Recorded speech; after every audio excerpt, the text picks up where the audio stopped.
আসসালামু আলাইকুম। আজকে আমি করতে যাচ্ছি বাঁশপাতার চাপা ভর্তা লাউ পাতা দিয়ে। প্রথমে লাউ পাতাটা হালকা পানি দিয়ে সিদ্ধ করে নিতে হবে। সিদ্ধ করলে সবুজ ভাব থাকে, সুন্দর হয়।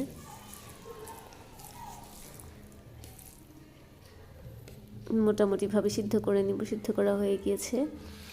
এবার আমি একটি কড়াইয়ে কাঁচামরিচগুলো ভেজে নিব, ভালোভাবে ভেজে নিব,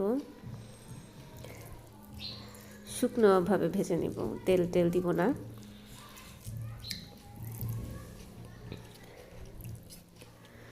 ভাজা হয়ে গিয়েছে। এবার রসুনগুলো আমি হালকাভাবে ভেজে নিব।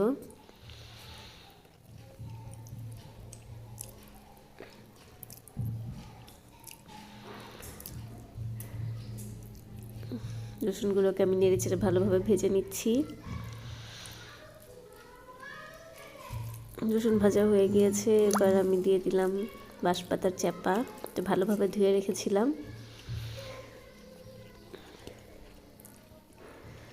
এটাও কোনো তেল দেওয়া যাবে না, শুকনোভাবে ভাজতে হবে। বেশিক্ষণ ভাজা যাবে না, হালকাভাবে ভেজে নিতে হবে। এই শুটকিতে এমনিতে লবণ দেওয়া থাকে, তাই আপনারা লবণের পরিমাণটা বুঝে দিবেন। এবার আমি পাটায় বেটে নিব।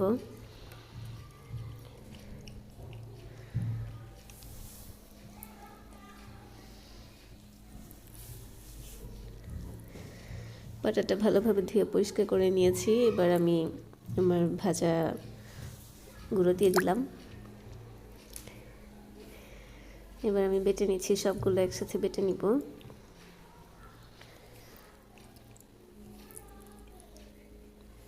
বাঁশপাতার চাপা এত সুন্দর স্মেল, আর লাউ পাতা দিয়ে খেলে তো খুবই মজা। আপনারা অবশ্যই খেয়ে দেখবেন। খুবই মজার একটি ভর্তা। গরম ভাতের সাথে এটি খেতে খুবই ভালো লাগে, এবং কি পরোটার সাথেও খেতে পারবেন। আমরা খাই, আমাদের ভালো লাগে।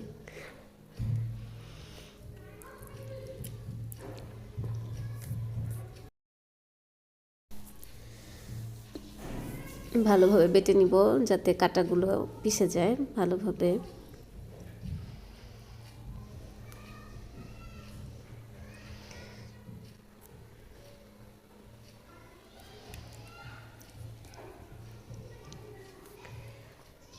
সবগুলো একসাথে আমি বেটে নিচ্ছি।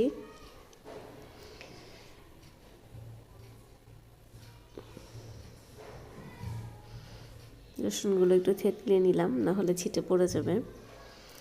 ভালোভাবে বেটে নিলাম। আমি আর একবার বেটে নিব, একটু কাটা কাটা আছে হালকা, এই জন্য আমি আর একবার বেটে নিব। ভালোভাবে মিহি করে বাটবেন।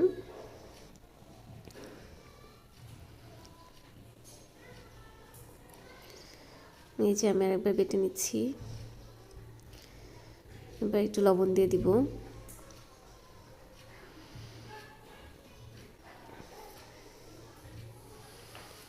লবণ দিয়ে আমি বেটে নিচ্ছি ভালোভাবে।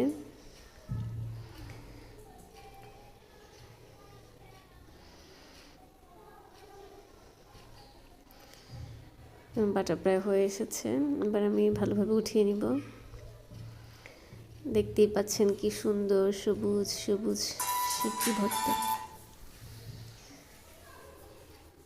আর একটু লবণ দিয়ে দিলাম, আর একটু লবণ লাগতো। দিয়ে ভালোভাবে মিশিয়ে নিচ্ছি। মিশিয়ে আমি একটি বাটিতে উঠিয়ে ফেলবো।